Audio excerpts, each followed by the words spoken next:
Well, the Association of Nigeria Aviation Professionals and the National Association of Aircraft Pilots and Engineers have called on the federal government to put an end to the lingering strike embarked upon by the Academic Staff Union of Universities.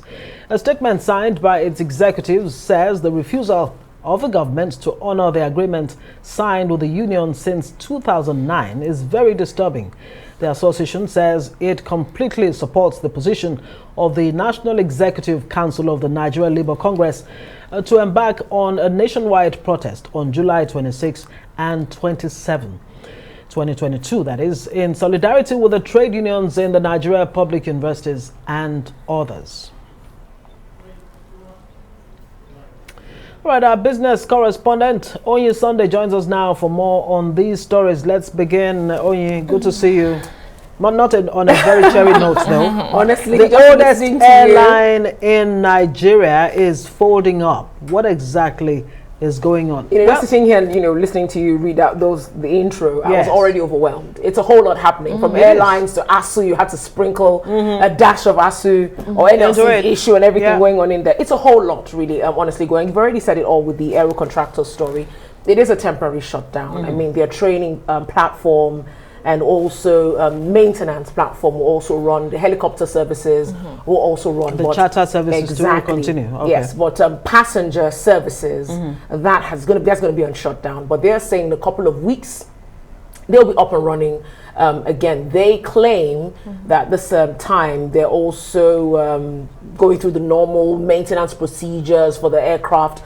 But the thing is, I'm happy that the press briefing, or rather the communique that was released by the company, they did admit in that communique that the impact, of the challenging operating environment is taking a toll on their daily operations. I mean, they cannot, run away from that. They also did mention, of course, the challenging business environment. We all understand the high cost of aviation fuel, skyrocketing fuel prices, inflation, forex scarcity, of course, a whole lot of popular issues, going on at the moment. So I think for them, maybe it's just a chance to just breathe and see how, they will continue. We're hoping that they continue, because some headlines are already reading that they've shut down indefinitely. But then even if they do, there'll just be one, of many that have shut down the past 4 years. You have First Nation, we hardly hear about them anymore. You have Medview, Chachangi, IRS, airlines, the past 4 years. And the fact that you have, this airline operators buying aviation kerosene at about 745 naira per litre, a 74% increase for what was selling for 429 naira per litre, and another, I think, 100% increase again that has happened. I mean, just have to leave that. So double whammy. Double whammy. So honestly, I mean, we don't need a crystal ball to look into here, and we did get the warnings, that airlines would be winding down in Nigeria, and they'll be out of their on their way out of the skies. But only, I'm particular about passengers here. When you say temporary, what does temporary mean? And those who have booked their tickets, what was said in that communique about that? I mean, that's why you already understand, even if it's a 2-day, we know how that affects us. 8 hours alone is enough to just throw you off. But because they are members of a Spring Alliance, which is a commercial, alliance with other member airline operators, they will be pushing some of those services to them to help them meet up and bridge that gap and, not keep their passengers stranded. And we have that 2-day notice. This is starting on Wednesday. So I'm very sure that most of them, I'm not very sure, but we're hoping that, they make use of that relationship with, the whole Spring Alliance to ensure that their passengers are not stranded. But this is just Aero Contractors today. There are fears. I mean, what are the we all thought that other airlines are not going to do the same? But then remember, we all thought at one point there was going to be about 50,000. No one's going to go above 50,000 for the airline tickets. There are fears now. You're going to have a 100,000 for one-way ticket, and who's really going to blame them for that? Most airlines, the 50,000 naira tickets are quickly taking off.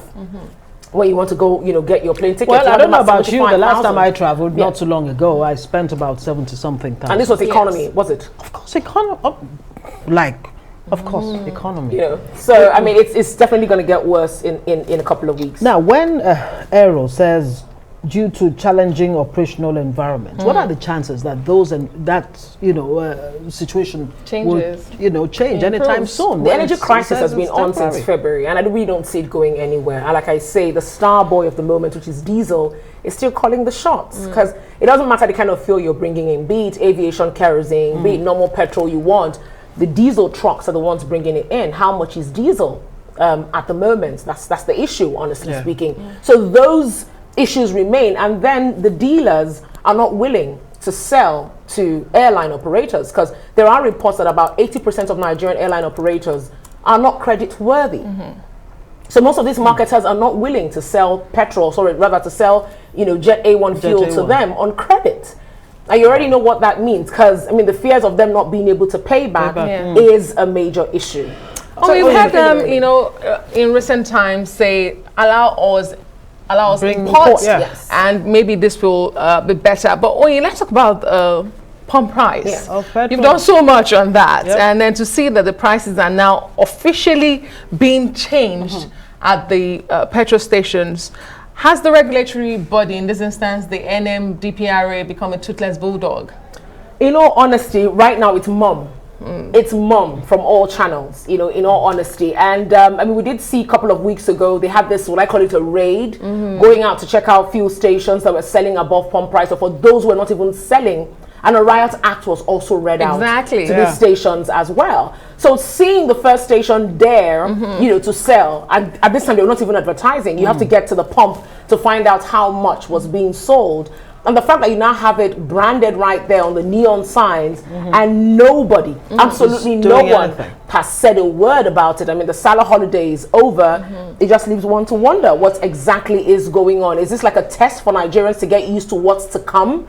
Because we've never had it this way. That's the question. Is that what's going on? Considering the fact that the fuel queues have reduced all of a sudden. I believe the report we also we had a report on Friday. And when we say officially that the prices have changed from 165 to the new price, 185, 200 to 220.